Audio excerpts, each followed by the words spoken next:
vieilles matères de Facebook qui ont cliqué sur le lien de SATV ou de Prop TV pour m'expliquer que qu'il fallait que je reprenne mon produit, qu'il fallait que je... Non mais les gars, vous avez multiplié 20 directs pour dire que, ma chérie, quitte Kikinette.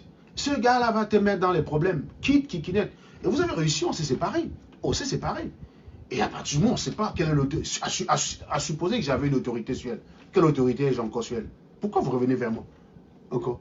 C'est encore moi le responsable. C'est que ça retombe toujours sur moi. C'est un truc de malade. Donc, tu sais, toutes les matins qui disaient que non, ma chérie, quitte vraiment, l'homme là, il va te mettre dans les problèmes. Mais bien sûr, aujourd'hui, vous vous rappelez que c'est moi qui suis allé la chercher au Cameroun. Quand il faut lui opposer, c'est qu'elle a dit sur RMC. Vous vous rappelez que je suis allé la chercher au Cameroun? Parce que non, quand on me décrivait par rapport à elle, j'étais celui qui la tenait, j'étais celui qui lui faisait chanter, et j'étais celui qui allait détruire sa vie. Vous vous rappelez maintenant que je lui ai fait du bien? Vous êtes des vrais rigolos. Non, maintenant, là, j'ai l'impression que tous les Camerounais se sont rappelés que non, c'est Serge Alango qui allait la chercher, c'est Serge Alango qui lui a fait du bien. Comment vous décriviez ça ici il y a 2 ans? Quand elle me défendait, quand vous étiez en train de m'attaquer injustement, je précise. Ah ben non, elle fait ça parce qu'elle tient. Comment elle peut supporter ce psychopathe? Comment elle peut supporter ce malade mental? Non, ce n'est pas possible. Il doit la tenir quelque part. Il la tient. Il doit la... Voilà. Voilà votre raisonnement, toujours court. Parce que vous pensez que quand on rend service à quelqu'un, on prend son âme. Bah non. Bah non. On peut prendre quelqu'un parce qu'il a du potentiel. Potentiel que vous n'avez pas su exploiter. Moi, je me rappelle d'une réunion, une des rares réunions qu'on a fait avec les gars du CSR, où on donne un texte à Salomène, Salomène ne sait pas lire.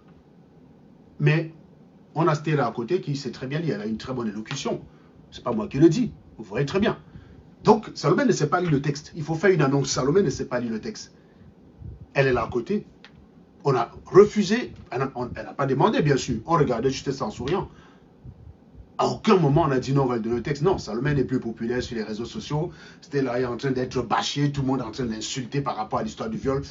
Non, non, on va donner le truc à Salomène. Oui, c'est ça. C'est-à-dire que la merde ne prend pas de valeur parce qu'il y a trop d'éloges et l'émeraude ne perdra pas de sa valeur faute d'éloges.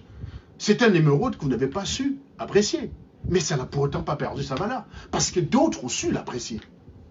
Vous lui avez demandé de quitter vos affaires. Vous avez supprimé ses pages. Contrairement à elle, nous on a été tenaces. Parce que vous avez essayé de nous museler sur les réseaux sociaux. On n'avait pas le soutien de grand nombre. Hein. Les rares qui ont été vraiment d'un soutien, Gérald Pic qui est dans ce direct, je le rappelle, c'est des personnes qui ont quand même permis qu'à un moment donné, on puisse contrebalancer les choses. Si vous nous aviez attaqué, on avait disparu, vous auriez eu le dernier mot. Donc, contrairement à elle, nous on a décidé d'être tenaces. C'est-à-dire que quand vous l'avez attaqué, à un moment donné, elle a dit je vais reprendre ma vie. J'ai perdu 3 ans de ma vie à consacrer ça dans les affaires des Camerounais. D'ailleurs, pas que 3 ans, au moins 4 ans. Parce qu'elle avait commencé au Cameroun. Parce que c'est bizarre, quand elle parlait au Cameroun, personne ne disait jamais je vais taper. Et quand elle est arrivée en France, tout le monde disait que le jour où tu reviens, je te tape. En fait, toujours, il faut toujours trouver un moyen de remettre à demain. Voilà, il faut toujours trouver un moyen de remettre à demain.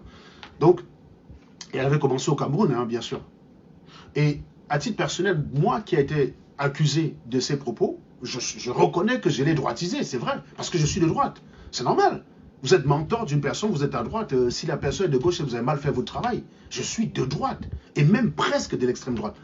Pas parce qu'on est contre les étrangers, parce qu'on a une conception obésienne du pouvoir. On a une conception obésienne de la gouvernance. C'est-à-dire l'État, point à la ligne.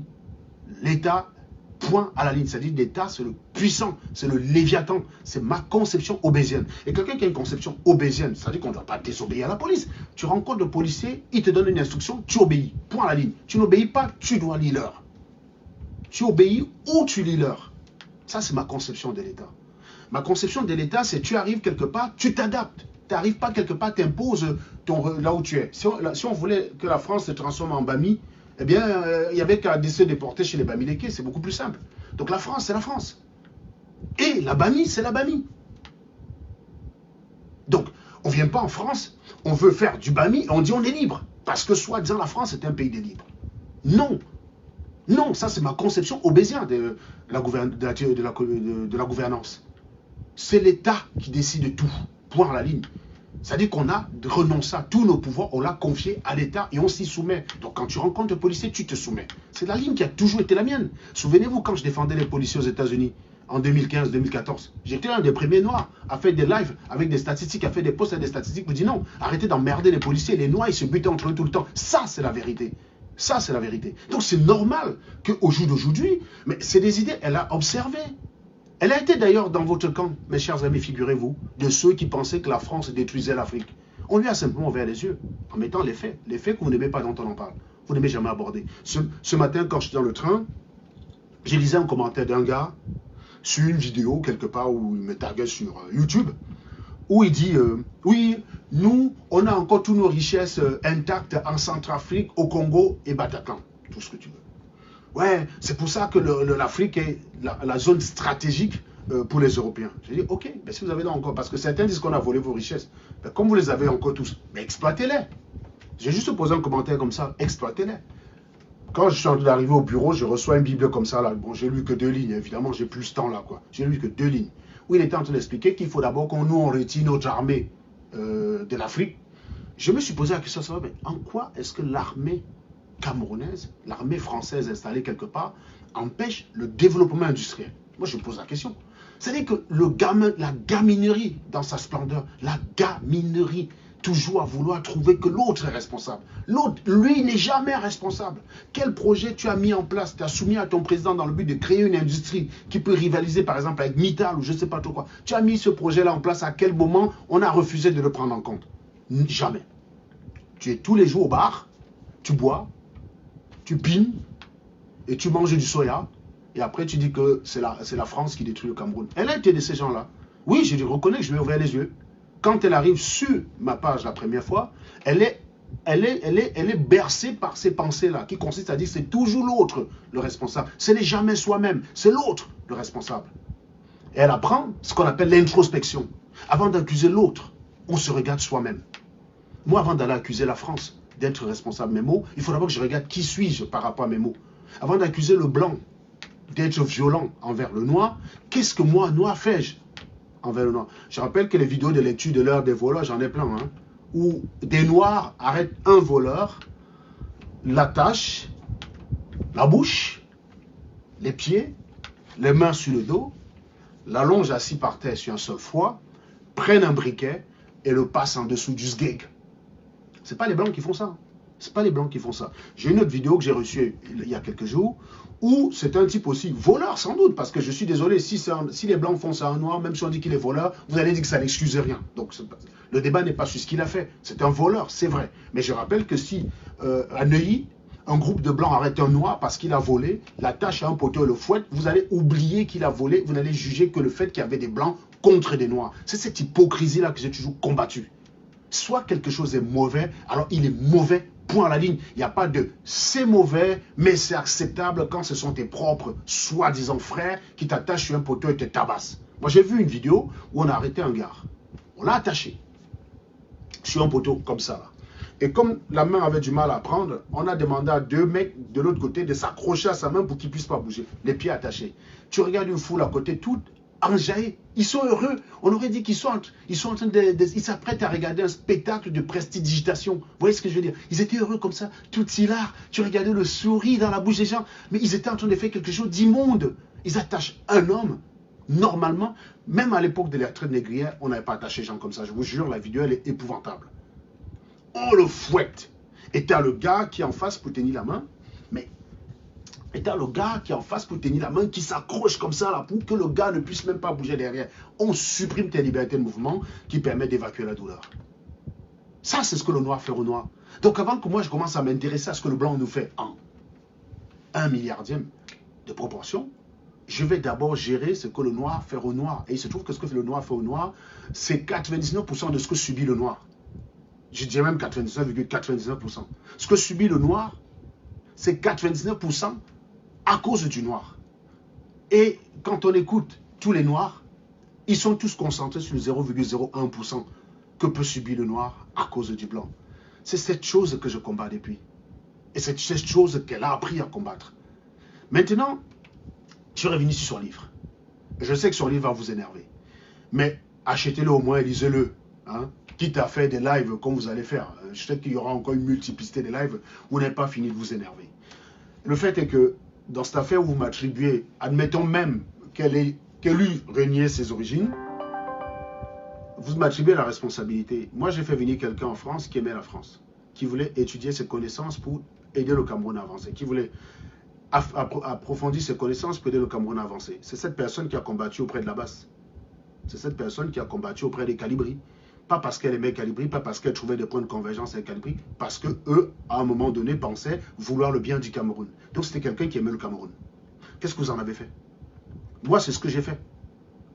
Moi, c'est ce que j'ai fait.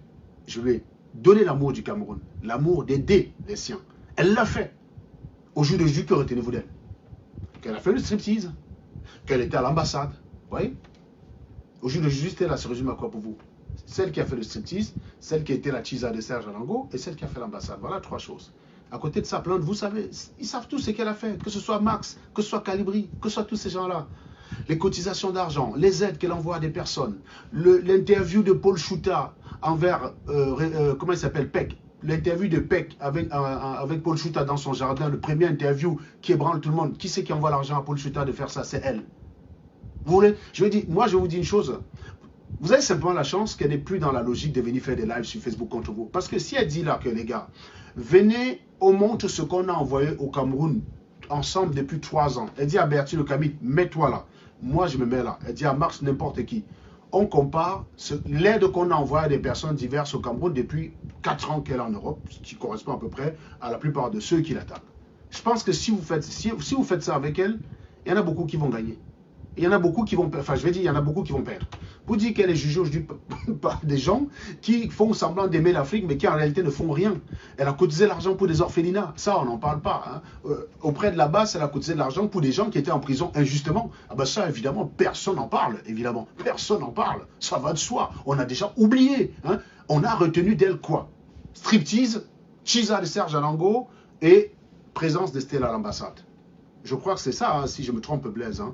Les petites courtes vidéos que vous avez partagées dans le groupe, parce que j'ai regardé aucun live en sujet, puisque je savais que ça allait être un sujet, mais les petites courtes vidéos, c'est dans ce sens-là. Voilà à quoi vous résumez sa vie.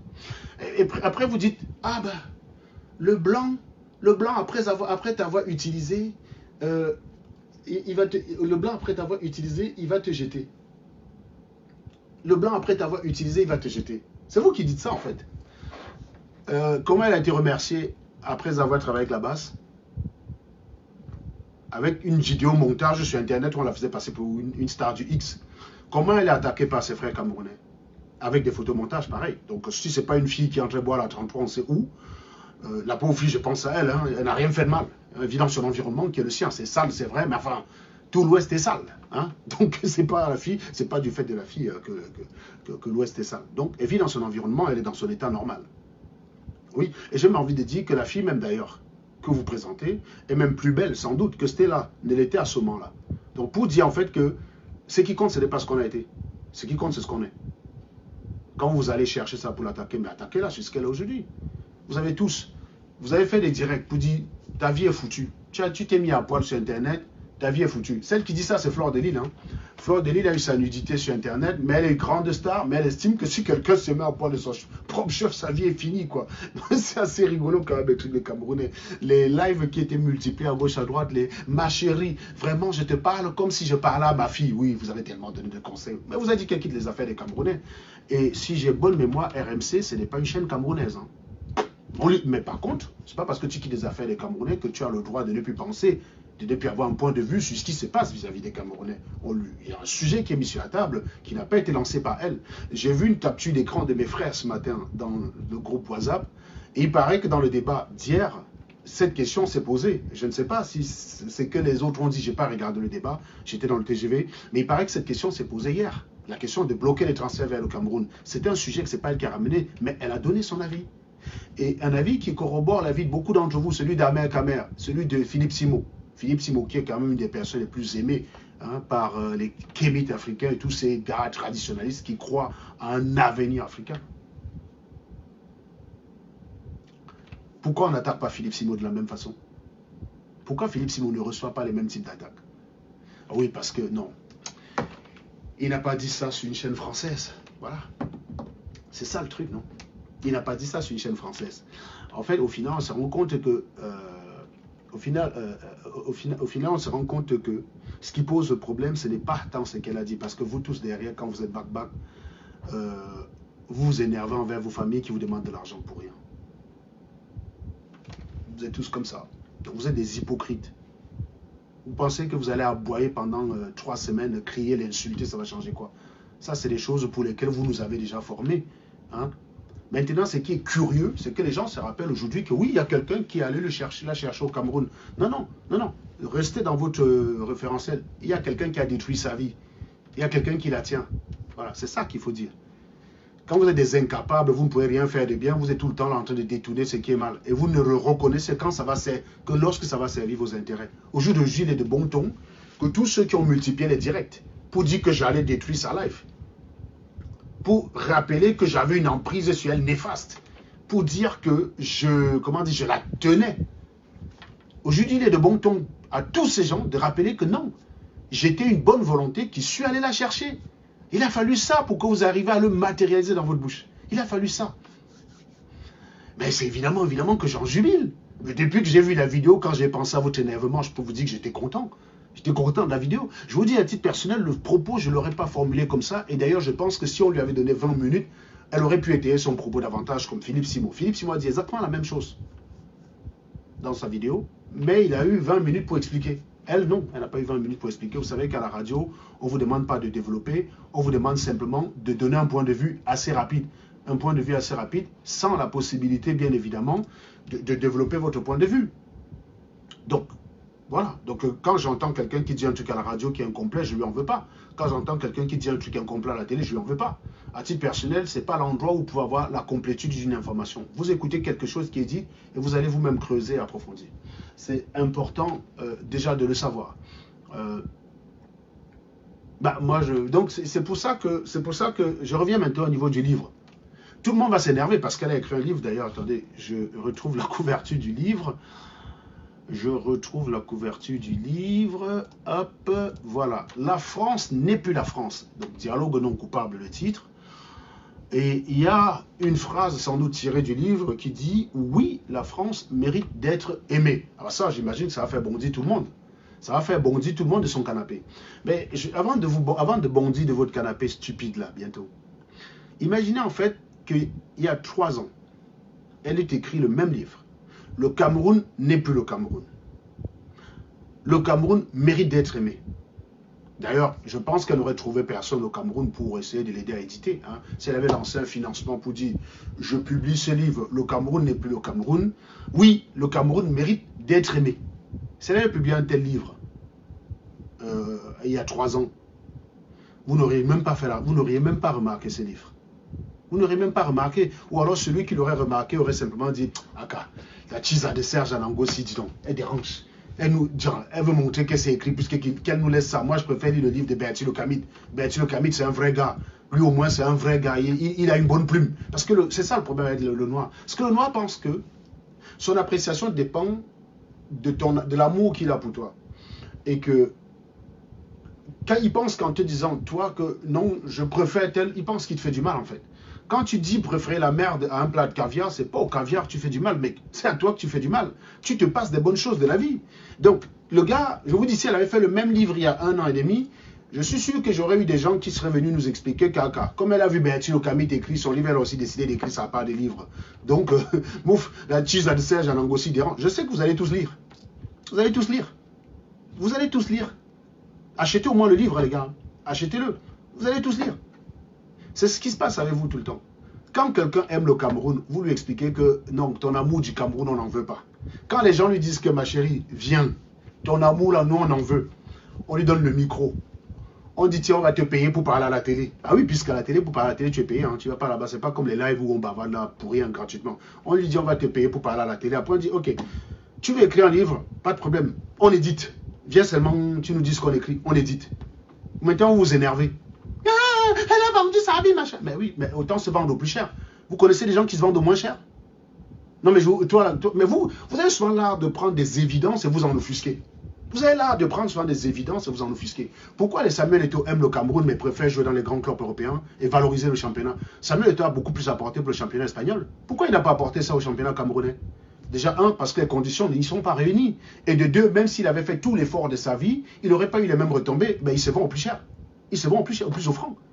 Tout le monde le fait. Pourquoi je suis ingénieur en France et pas au Cameroun? Pourquoi je ne m'en vais pas travailler, je ne sais pas moi, à Tchang? Après tout, je peux bien trouver une activité à Tchang à faire, parce que je suis d'origine de Tchang. Je peux bien trouver une activité à Tchang à faire. Je ne sais pas moi, conseiller des gens, je ne sais pas, à bien mieux brancher leur ventilateur. J'en sais rien. Je peux bien trouver une activité là-bas à faire. Elle va m'apporter combien? Elle va me rapporter quoi? Eh bien moi je suis en France. Pourquoi je vais être en France? J'ai dit mais non, c'est de la merde. Mais le Cameroun c'est mieux, mais en attendant je suis en France. Vous vivez dans une duplicité, d'une hypocrisie que vous voulez imposer aux gens. Il y en a qui sont cohérents. Si je suis en France, je suis bien en France. J'aime la France. Je ne dis que du bien de la France. Parce que la France me donne ce que le Cameroun n'a pas pu m'offrir. Quand elle était au Cameroun et qu'elle donnait ses idées sur le Cameroun, vous saviez comment on l'a traitée en 2016? De pisseuse. Parfois, elle faisait un selfie dans sa chambre. Les gens faisaient la capture d'écran. C'est parce qu'on a perdu tous nos profils, on n'avait pas l'historique. Mais enfin, ceux qui faisaient ça se reconnaissent. Les gens faisaient une capture d'écran de sa chambre, où il y avait un petit écran, une vieille télé qui était posée, et on se foutait de sa gueule avec. Ben, que cela recommence.